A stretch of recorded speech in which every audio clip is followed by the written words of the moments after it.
अस्सलामुअलैकुम, मेरा नाम मुर्तज़ा है और आज हम लोग नया टॉपिक पढ़ेंगे जिसका नाम है shear force and bending moment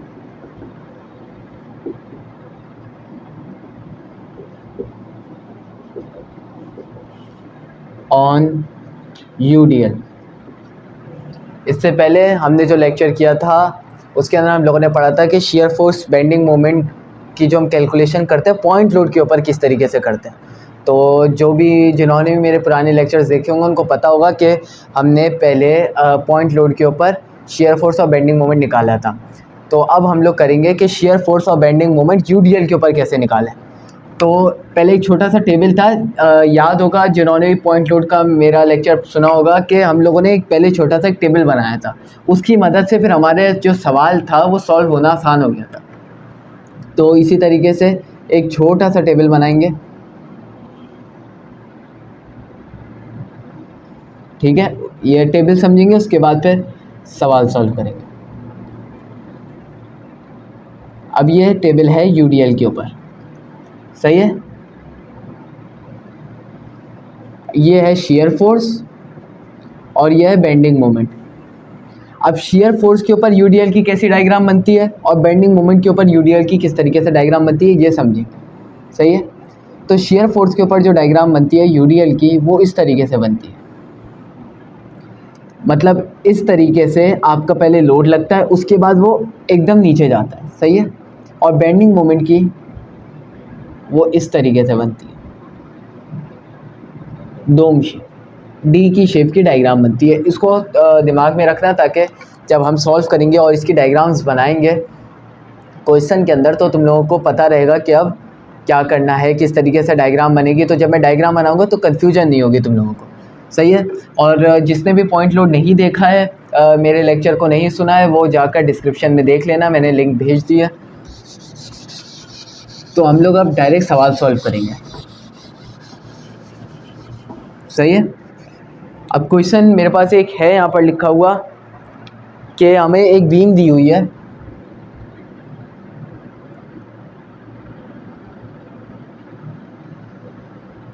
हमारे पास एक बीम है जिसके एक ख़ास हिस्से के ऊपर UDL अप्लाई हो रहा है, ठीक है। पूरी बीम के ऊपर UDL अप्लाई नहीं हो रहा, एक ख़ास हिस्से के ऊपर UDL अप्लाई हो रहा है। हमेशा की तरह पहले लेक्चर से लेकर अब तक मैंने तुम लोगों को बताया कि बीम जो होती है वो दो कॉलम्स के ऊपर टिकी होती है, एक को AY कह दो, एक को BY कह दो, सही है। अब हमें वो बोल रहा है कि जो ये UDL है ना, UDL इसका जो डिस्टेंस है वो है कितना है, 10 मीटर।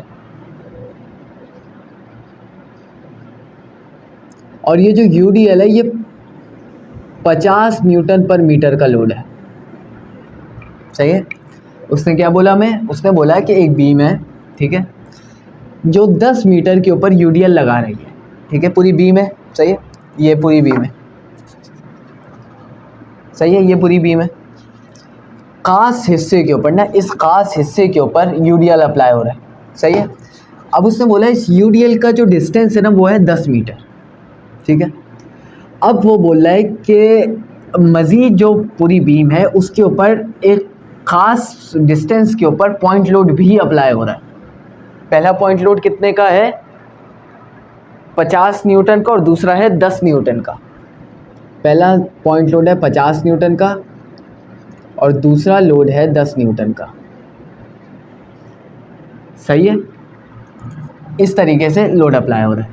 अब वो बोल रहा है कि जो 50 न्यूटन तक का लोड है ना, इसका डिस्टेंस है 1 मीटर, 1 मीटर। और वो बोल रहा है कि जो ये 10 न्यूटन तक का लोड जा रहा है ना, इसका डिस्टेंस है 2 मीटर। और ये जो बचा हुआ डिस्टेंस है BY तक का, इसका डिस्टेंस भी है 2 मीटर।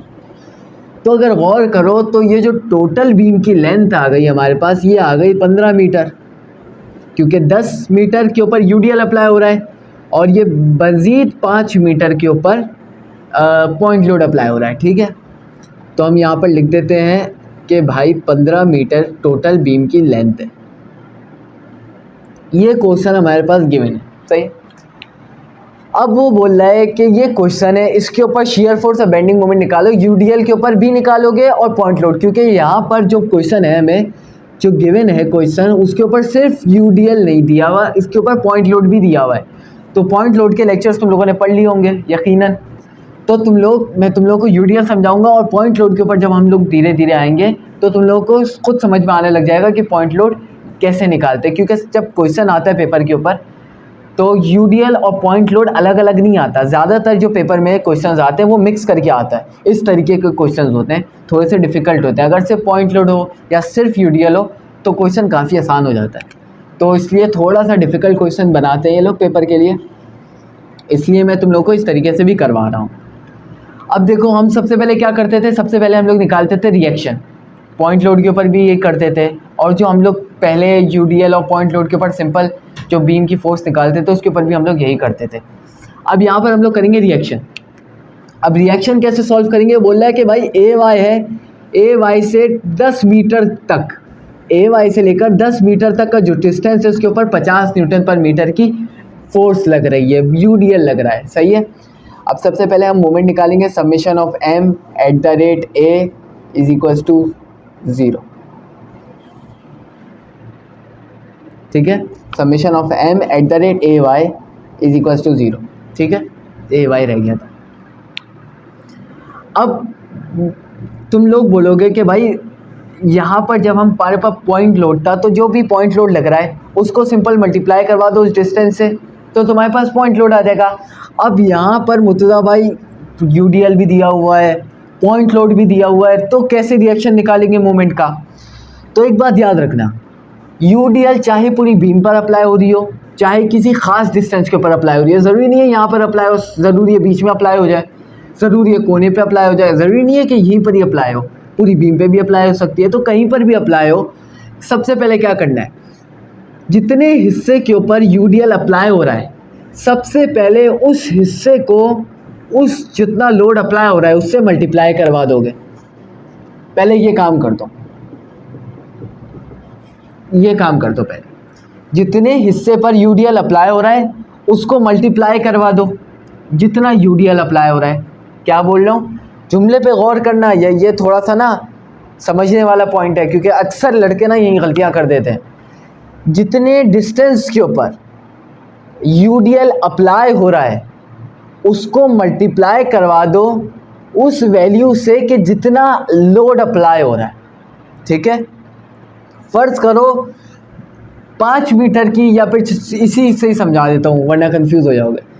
10 मीटर की जो लेंथ है, पूरी बीम की लेंथ है 15 मीटर, 10 मीटर के डिस्टेंस के ऊपर यूडीएल अप्लाई हो रहा है, तो डिस्टेंस हो गया।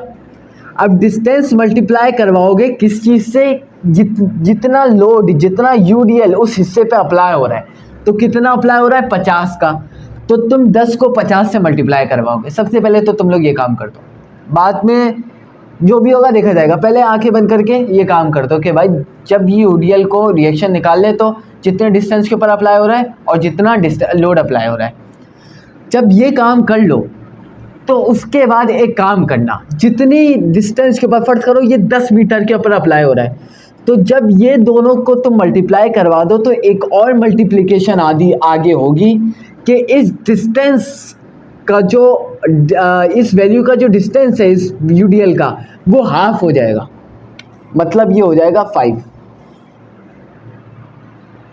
नहीं समझे?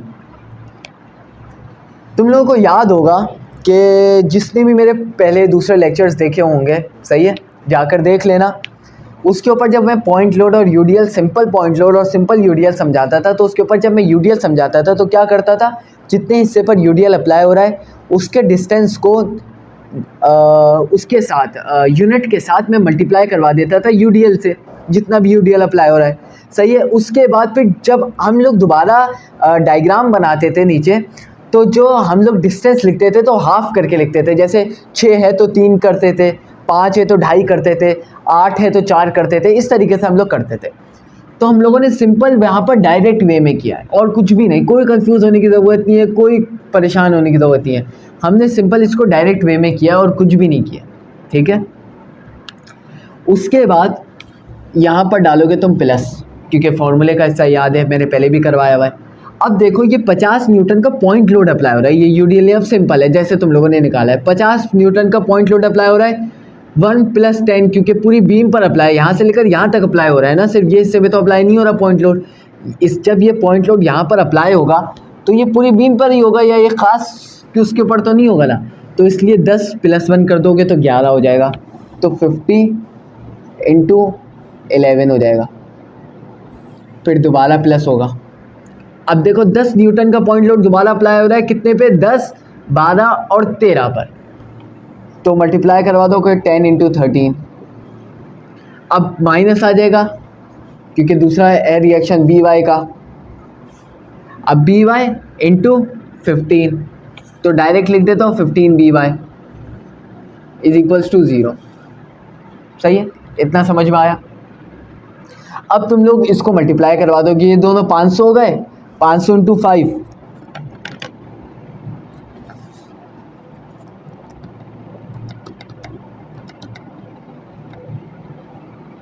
ये हो गया 2500, ठीक है। ये हो गया 2500 प्लस 50 × 11,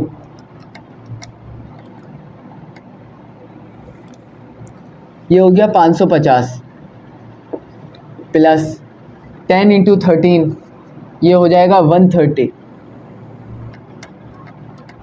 फिर भी एक बार कंफर्म कर लेते हैं, हाँ 130 = अब ये -15 BY है, इसको उस तरफ ले जाओगे तो क्या हो जाएगा 15 BY पॉजिटिव का, ठीक है। अब तुम लोग इन तीनों को प्लस करवा लो, क्योंकि बीच में प्लस का साइन है, प्लस करवा लो सिंपल, प्लस 550 प्लस 2500, ये हो जाएगा 3180, 3180 डिवाइडेड बाय 15 = BY। मैं ले गया डिवाइड में, क्योंकि ये वहाँ पर था, इसको ये BY से मल्टीप्लाई हो रहा था, यहाँ पर ले आए डिवाइड हो गया। तो यहाँ पर हमारे पास BY की क्या वैल्यू आ गई, 212 न्यूटन, क्योंकि हमारे पास यहाँ पर न्यूटन के अंदर जितने भी लोड थे दिए हुए गए थे, इसलिए हम लोग यहाँ पर लगाएंगे न्यूटन। अब हम लोगों ने यहाँ पर रिएक्शन निकाल लिया मोमेंट का। अब हम लोग यहाँ पर क्या निकालेंगे, हमेशा की तरह AY निकालेंगे, सही। अब AY निकालोगे, AY कैसे निकालोगे, जितनी भी फोर्सेस Y एक्सिस के ऊपर लग रही हैं, हम लोग यही करते थे ना, बीम के ऊपर कोई भी फोर्स X एक्सिस के ऊपर अप्लाई नहीं होती, हमेशा जितनी भी फोर्सेस है बीम के ऊपर Y एक्सिस के ऊपर अप्लाई होती हैं। तो इसलिए हम लोग क्या करते हैं, समेशन ऑफ Fy = 0। जिनको याद आ गया उनको पता होगा कि मैंने पुराने लेक्चर्स के अंदर ये भी पढ़ाया हुआ है, जो मैंने पुराने लेक्चर्स पढ़ाए हुए हैं उनकी ही कॉन्सेप्ट के ऊपर ये सारे लेक्चर्स चल रहे हैं। वो जो बेस बनाई हुई है उसी के ऊपर ये सारी सीढ़ियाँ बनी हुई हैं। Summation of Fy = 0। अब Y एक्सिस के ऊपर देखो, AY की फोर्स चल रही है ऊपर की तरफ, ऊपर क्या होता है, पॉजिटिव Y होता है, 50 Nm/m है, ये कितनी तरफ जा रही है, नीचे की तरफ। अब 50 तो था सही, अब 50 तो नहीं लिखेंगे ना, डायरेक्ट 50 × 10 करेंगे, क्योंकि हम लोगों ने यहाँ पर इसलिए हाफ किया था, क्योंकि यहाँ पर जब हम लोग कन्वर्ट कर देते रिएक्शन के अंदर तो इसलिए हाफ कर देते हैं डिस्टेंस को। अब यहाँ पर 500 ही लिखेंगे, क्योंकि बीम का जो लोड है वो तो 500 पे कन्वर्ट हो चुका है ना, क्योंकि हम लोग यहाँ पर यूडीएल को पॉइंट लोड पे कन्वर्ट कर चुके हैं 10 × 550 मल्टीप्लाई करवा के। तो यहाँ पर हो जाएगा -500। अब देखो -50 की भी फोर्स जा रही है, तो यहाँ पर आ जाएगा -50 -10 प्लस BY = 0। अब देखो AY तो हमें पता नहीं है, मगर BY हमें मालूम है, 212 हम निकाल चुके हैं, तो हम डायरेक्ट वैल्यूज पुट करके आंसर निकालेंगे। -500 -50 -10।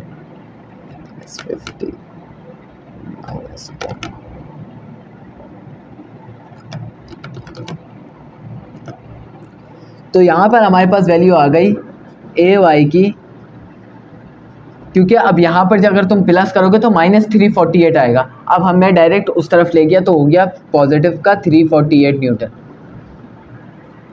ठीक है, ये हमने यहाँ तक कुछ कोई रॉकेट साइंस लगाई, सिंपल हमने रिएक्शंस निकाले। उम्मीद करता हूँ तुम लोगों को ये रिएक्शन समझ में आ गए होंगे। आगे बढ़ते हैं। आप लोग पॉइंट लोड के ऊपर क्या करते थे जब डायग्राम बना रहे होते थे? हम लोग जितने जितने डिस्टेंस के ऊपर पॉइंट लोड या यूडीएल अप्लाई हो रहा होता है उससे एक लाइन खींचते हैं। सही है, सिंपल है, ये तो लाइन खींचोगे।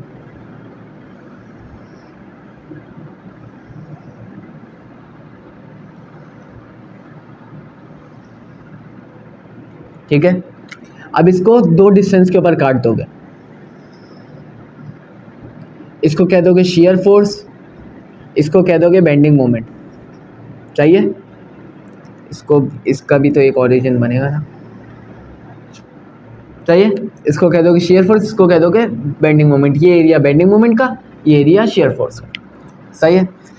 अब देखो ये वाली जो लाइन स्टार्ट हो रही है ये बिल्कुल अब धीरे धीरे ना हम लोग पॉइंट लोड के कॉन्सेप्ट के ऊपर आ रहे हैं। बस एक बार इस वाले रीजन से निकल जाएं, उसके बाद सब कुछ पॉइंट लोड वाले तरीके से ही होगा। अब देखो ये है ए वाई वाली लाइन। ए वाई हमने क्या निकाला था? 348 पॉजिटिव का। अब फर्ज करो हमारा 348 आया यहाँ कहीं,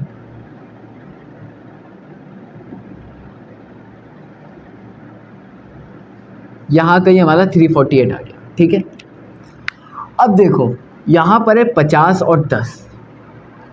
ठीक है, और यहाँ पर है 348। अब देखो यहाँ पर हमने क्या कंसीडर किया था? 500। सही है, माइनस का, क्योंकि ये नीचे की तरफ आ रहा था। नीचे की तरफ नेगेटिव वाई, ऊपर की तरफ पॉजिटिव वाई। सीधे हाथ की तरफ आपका जो जाता है वो पॉजिटिव एक्स, और उल्टे हाथ के ऊपर आपका जाता है नेगेटिव एक्स। देखो कहते हैं ना उल्टे हाथ पे जाओगे उल्टे हाथ वाला मामला ख़राब हो जाता है। सीधा सीधा चलो बिल्कुल। सो सीधा क्या होता है? पॉजिटिव। उल्टे हाथ पे जाओगे उल्टा मामला करोगे तो नेगेटिव। सही है, ऊपर जाओगे तो हमेशा ऊपर की तरफ कौन जाता है? पॉजिटिव बंदा जाता है। जो पॉजिटिव सोचता है, पॉजिटिव काम करता है, ऊपर जाता है। नेगेटिव सोचोगे तो नीचे जाओगे। इस तरीके से ये याद कर लो कॉन्सेप्ट। ठीक है, तो अब यहाँ तक देखो हमारे पास आ गया 348। अब हम लोगों ने इसको कन्वर्ट कर लिया था। यहाँ पर भी मैं तुम लोगों को दिखा चुका था कि हम लोगों ने इसको मल्टीप्लाई करवा दिया था, तो ये पॉइंट लोड पे कन्वर्ट हो चुका है तकरीबन। सही है, तो 500 है। अब 500 तो है मगर ये जा रहा है नीचे की तरफ, तो नीचे की तरफ कौन जा रहा है? 500। तो नेगेटिव साइन किसके साथ आएगा? 500 के साथ।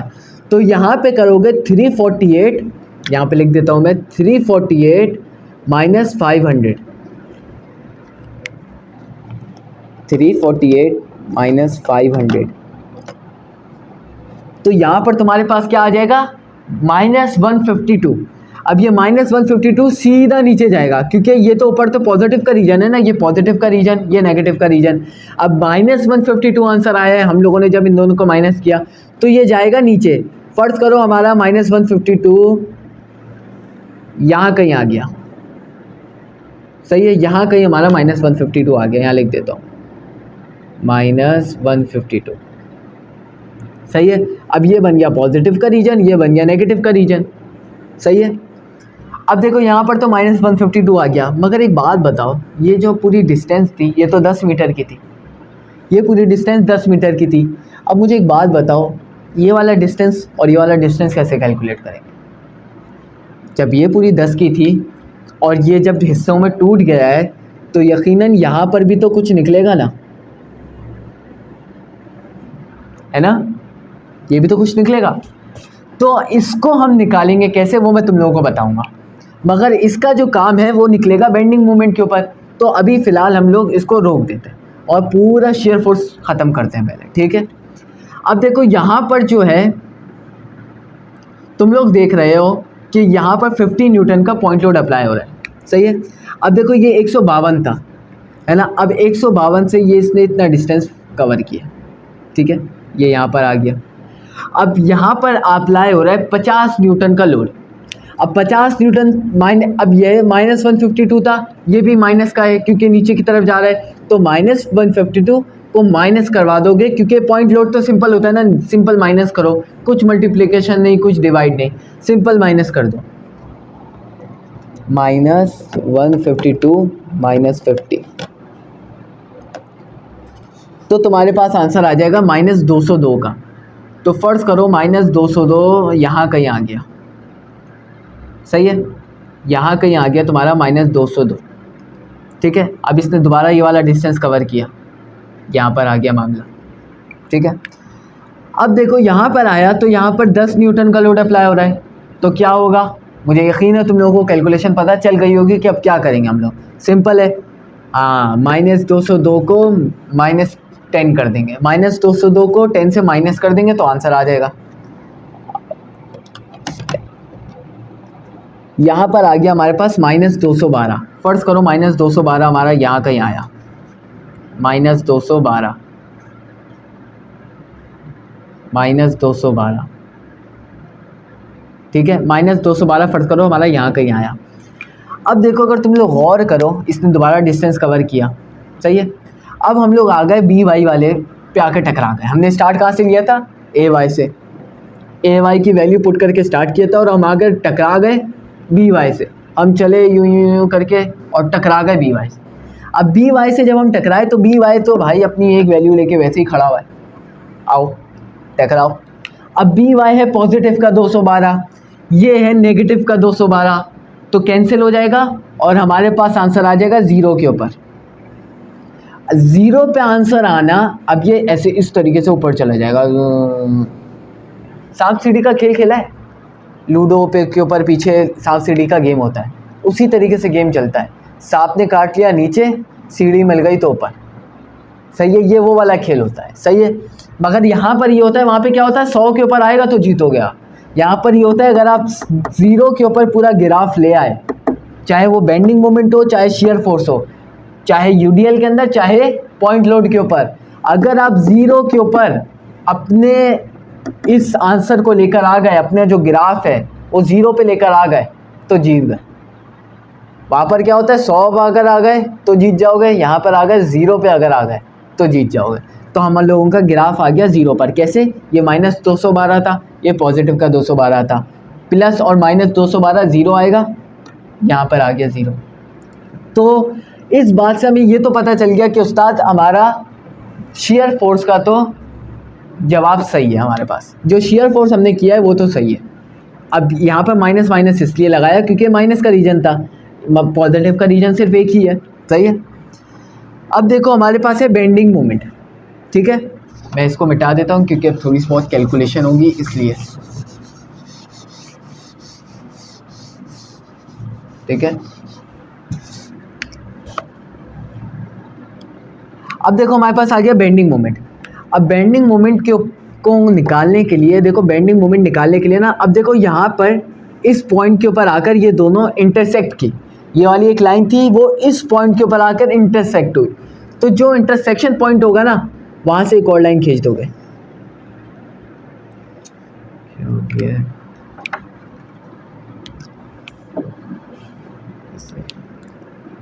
तो जो इंटरसेक्शन पॉइंट होगा वहाँ से तुम एक और लाइन नीचे की तरफ खींच दोगे, सही है। अब देखो जब बेंडिंग मोमेंट हम निकाल रहे हैं तो इसके ऊपर जो वैल्यू दी हुई है x की, ये x की जो वैल्यू है, x की वैल्यू तो हमें पता ही नहीं है। अब x की वैल्यू कैसे निकालें, देखो यूडीएल के अंदर जितने भी सवाल है ना उसके अंदर तुम्हें x निकालना ज़रूरी है। तुम जितना अभी शुरू में आ गया, एंड में आ सकता है, बीच में कहीं आ सकता है, तुम्हें x तो निकालना ही पड़ेगा। तो x कैसे निकालना है वो समझते हैं। अब देखो हमें सिंपल x निकालना है।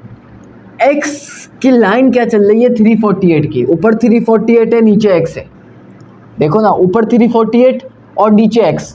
आसान तरीका समझा रहा हूँ, 348 डिवाइडेड बाय x,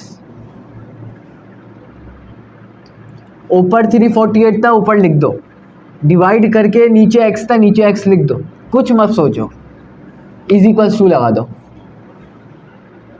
क्योंकि हमें x तो नहीं निकालना ना, खाली ये भी तो निकालना है। अब यहाँ पर जब तुमने ये वाला पॉइंट कर दिया, ऊपर 348 था लिख दिया, नीचे x था x लिख दिया। अब यहाँ पर एक पॉइंट मेरा लिख लो, कहीं याद कर लो, जो करना है कर लो, मगर इसको दिमाग में बिठाओ, क्या नंबर के सामने नंबर और x के सामने x ही रखना।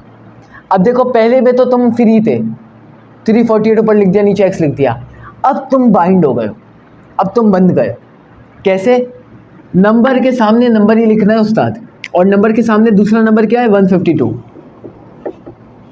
अच्छा एक और बात, यहाँ पर हमने -152 लिखा है, ठीक है।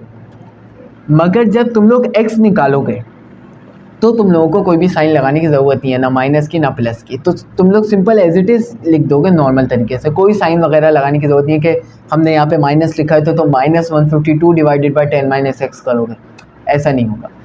अब देखो नीचे क्या है, x था तो x के सामने x की वैल्यू लिख दोगे 10 - x, ठीक है। ये तुमने 10 - x लिख दी। अब सिंपल है, यहाँ से सिंपल मैथ्स स्टार्ट हो गई। जो समझने का था ना वो यहीं तक ही था। अब यहाँ से सिंपल मैथ्स है, इसको उधर मल्टीप्लाई को ले जाओगे, इसको उधर मल्टीप्लाई के लिए ले जाओगे, क्रॉस मल्टीप्लिकेशन। तो ये कर दोगे तुम 348 मल्टीप्लाई बाय 10 - x 152x, ठीक है, ये कर दिए। अब 348 को अगर 10 से मल्टीप्लाई करवाओगे तो 3480 हो जाएगा, simple. -348x is equals to 152x। अब देखो ये x वाले को एक तरफ कर लो, ये 348 है इस तरफ ही रहने दो, 3480 इस तरफ ही रहने दो, और ये -348x है इसको उस तरफ ले जाओ। तो क्या हो जाएगा 152x प्लस 348x, ठीक है। इन दोनों को प्लस कर लोगे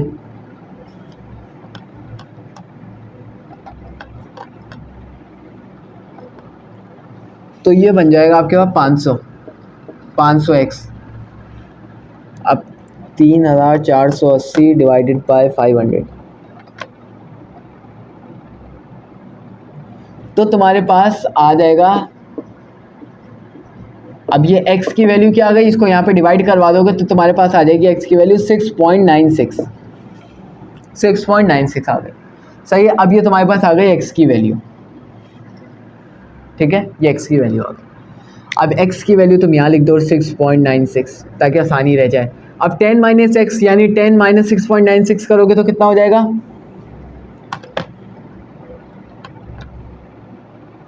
तो तुम्हारे पास आ जाएगा 3.04। तो यहाँ की वैल्यू आ गई तुम्हारे पास 3.04, ठीक है, छोटा सा लिख दिया यहाँ पे 3.04। अब हम लोग करेंगे बेंडिंग मोमेंट। अब बेंडिंग मोमेंट जो स्टार्ट हो रहा है, तुम लोग फिर देख रहे हो ay से स्टार्ट हो रहा है। ay की वैल्यू क्या है 348। अब देखो यहाँ पर बेंडिंग मोमेंट जो निकालते हैं ना वो थोड़े से अजीब तरीके से निकालते हैं। अजीब तरीका मतलब थोड़ा सा ट्रिकी है, समझ में आ जाए तो बहुत आसान, नहीं समझ में आए तो बहुत मुश्किल। तो समझना ज़रूरी है कि हम लोग पहला स्टेप कैसे, एक बार पहला स्टेप चढ़ गए ना तो आसान है, पहला स्टेप चढ़ना है। अब देखो यहाँ पर जो डिस्टेंस था वो 6.96 है और जो a की वैल्यू है हमारे पास 348 है। अब सिंपल क्या करना है, कुछ भी इतना नहीं करना, ये जो 348 की वैल्यू है ना इसको x से मल्टीप्लाई करवा दोगे, सही है। अब तुम लोग देखो ये जो एरिया है, ठीक है, ये जो एरिया है ये है ट्राइंगल, ठीक है, ट्राइंगल है। अब देखो ट्राइंगल के अंदर क्या होता है, जब भी यूडीएल की बात चल रही हो और कोई लाइन इंटरसेक्ट हो ट्राइंगल के शेप के अंदर, ये भी ट्राइंगल है ये भी ट्राइंगल है, तो जब भी उसको तुम सम करके निकालोगे ना, जो भी वैल्यू निकालोगे उसके एंड में डिवाइडेड बाय 2 करना ज़रूरी है। कैसे समझा रहा हूँ, अब यहाँ पर था 348 जो ए वाई की वैल्यू थी हमारी यहाँ निकली हुई है, और यहाँ पर है डिस्टेंस कितना निकाला था हमने 6.96, यहाँ लिखा हुआ भी है। अब पहले इसको मल्टीप्लाई करवा दोगे, मैं यहाँ पर कर रहा हूँ 348 मल्टीप्लाई बाय 6.96 जो कि x की वैल्यू थी। अब चूंकि ट्राइंगल है, अब ये ट्राइंगल की बात कर रहे हैं इसलिए हम डिवाइडेड बाय 2 करेंगे, समझ में आई। x और इस वाली वैल्यू को मल्टीप्लाई करवाओगे, अब ट्राइंगल की बात चल रही है इसलिए डिवाइडेड बाय 2 करना ज़रूरी है, तो तुम ये वाली वैल्यू निकाल लोगे 348 मल्टीप्लाई बाय 6.96 डिवाइडेड बाय 2। तो तुम्हारे पास क्या वैल्यू आ गई, तुम्हारे पास वैल्यू आ गई 1211.04। अब मैंने कैसे टेबल बनवाया था शुरू के अंदर टेबल कैसे बनवाया था, इस तरीके से आर्क की तरह डोम शेप का बनता है, डी शेप का। तो ये डोम शेप का फर्ज करो हमारे पास यहाँ कहीं आ गया 1211.04, ठीक है। यहाँ पर फॉर एग्जांपल हमारे पास 1211.04 की वैल्यू आई, ठीक है। अब यहाँ पर भी यही चक्कर है भाई। अभी एक तुम लोग भी सोच रहे होगे कैसी बात है, एक ट्राइंगल से निकले दूसरे में घुस गए, ब्लैक होल की तरह चल रहा है, एक ब्लैक होल से निकले दूसरे में घुस गए, सही है। तो यहाँ से अब हम लोग यहाँ पर आए, ठीक है। अब देखो 1211.04 हमारे इस वाले ट्राइंगल की वैल्यू थी जो हमने इंटरसेक्शन के ऊपर लाइन खींची थी। अब यहाँ पर भी एक वैल्यू है, अब इसको इससे मल्टीप्लाई करवाओगे, डिवाइडेड बाय 2 होगा, सही है। पहले इतना कर लो, 152 यानी 152 multiply by 3.04 multiply by 3.04 divided by 2। मैंने कुछ भी नहीं किया है, मैंने सिंपल इसको इससे जैसे वहाँ किया था वैसे ही किया, कुछ भी नहीं किया। 152 मल्टीप्लाई बाय 3.04 डिवाइडेड बाय 2, सही है। अब इतना तुम लोग अपने पास आंसर निकाल के रखो, सही है। अब एक पॉइंट थोड़ा सा ऐड होगा इसमें, ठीक है, थोड़ा सा पॉइंट ऐड होगा। वहाँ पर हमने सिंपल मल्टीप्लाई करने के डिवाइड करने के बाद डायरेक्ट वैल्यू क्यों लिखी, क्योंकि वो सबसे फर्स्ट वैल्यू थी, ठीक है, ये सबसे पहली वैल्यू थी, फर्स्ट वैल्यू, इससे पहले कोई वैल्यू नहीं निकाली थी। तो प्लस माइनस का चक्कर होता ही नहीं, ठीक है, कोई वैल्यू हमने पहले निकाली नहीं, पहली वैल्यू है, फर्स्ट वैल्यू, पहला बंदा राजा होता है भाई, पहली वैल्यू निकली राजा की तरह, पहली वैल्यू निकल गई। अब दूसरा बंदा जो है वो थोड़ा सा कमज़ोर टाइप है, उसने वैल्यू निकाली अपनी, तुम लोगों ने इसको मल्टीप्लाई करवाया, 152 मल्टीप्लाई बाय 3.04 डिवाइडेड बाय 2 करवाया। अब जो भी आंसर आएगा, देखो पीछे एक वैल्यू तैयार खड़ी हुई है, तो तुम्हारे पास नया ग्राफ जब चाहिए तो तुम नए ग्राफ बनाने के लिए इसको इससे अटैच तो करना पड़ेगा ना। तो अटैच कैसे करोगे, ये रीजन जा रहा है माइनस की तरफ, ये रीजन माइनस की तरफ जा रहा है। अब जो वैल्यू तुम यहाँ पर निकालोगे उसको इससे माइनस कर दोगे। अब कैसे, अब सुनना मेरी बात कि माइनस किसके साथ लगेगा। अब जो वैल्यू तुम यहाँ निकालोगे वो माइनस के अंदर है, ये माइनस में नहीं है, ये तो पॉजिटिव में ही है। तो 1211.04 माइनस ये वाली वैल्यू, तो तुम्हारे पास नया ग्राफ आएगा। 1211.04 माइनस, तो तुम्हारे पास वैल्यू आ गई 980। 980 मतलब भाई यहाँ पर थोड़ा सा गिरा, ग्राफ गिरा, इतना नहीं गिरा मगर थोड़ा सा गिरा, यहाँ पर आ गया 980, ठीक है। यहाँ पे लिख दूँ माइनस ये वाली वैल्यू, ठीक है, एरो बना दिया मैंने, माइनस ये वाली वैल्यू, ताकि तुम लोगों को थोड़ा सा याद रहे। अब देखो यहाँ से सिंपल पॉइंट लोड स्टार्ट हो गया, पॉइंट लोड स्टार्ट हो गया। अब कोई इतनी कोई टेंशन की बात नहीं है, सही है। 980 1, अब देखो यहाँ तक तुम लोगों ने किया था, सही है। अब देखो अगर तुम देखो 980 जो ग्राफ टकराया है वो 152 वाली वैल्यू पर टकराया है। और पॉइंट लोड के ऊपर जब हम बेंडिंग मोमेंट निकालते तो क्या करते थे, जिस लाइन के ऊपर आके टकरा रहा है, जितनी फोर्स उसके ऊपर लग रही है उस लाइन के ऊपर, देखो ना ये 152 वाली लाइन पर आके टकराया, सही है।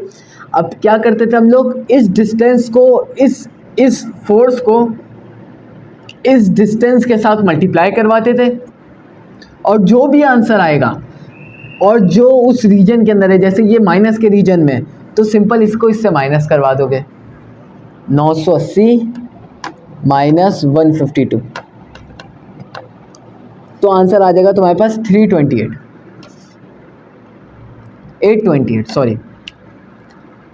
अब 828 तुम्हारे पास आंसर आया। अब कैसे आया वो बता रहा हूँ मैं तुम्हें भाई। ये -152 था, ये 1 मीटर के डिस्टेंस के ऊपर लग रहा था, तो अगर 152 को 1 से मल्टीप्लाई करवाओगे तो 152 ही आंसर आएगा। अब चूंकि ये माइनस का रीजन था तो 980 माइनस 152 कर दोगे तो तुम्हारे पास सिंपल आंसर क्या आया, 828। अब देखो पॉइंट लोड के ऊपर हम किस तरीके से बनाते हैं डायग्राम बेंडिंग मोमेंट की, पहाड़ की शेप के अंदर। तो ये पहाड़ की शेप के अंदर नीचे आएगा एकदम स्ट्रेट, सही है। इसको ये जो ओरिजिन है इसको थोड़ा सा नीचे कर देते हैं ताकि आसानी हो जाए, सही है। ओरिजिन थोड़ा सा नीचे कर दिया और इसको स्ट्रेट बनाते हैं, सही है। यहाँ पर आ गया है हमारी वैल्यू 828, सही है। अब यहाँ पर 828 पे हमारी एक वैल्यू आ गई। अब अगर तुम लोग देखो तो ये 828 टकरा रहा है 202 के ऊपर, -202 के ऊपर। अब ये जो -202 का रीजन है वो कितने का है, 2 मीटर का है। तो सिंपल -202 को 2 से मल्टीप्लाई करवाओ, सही है।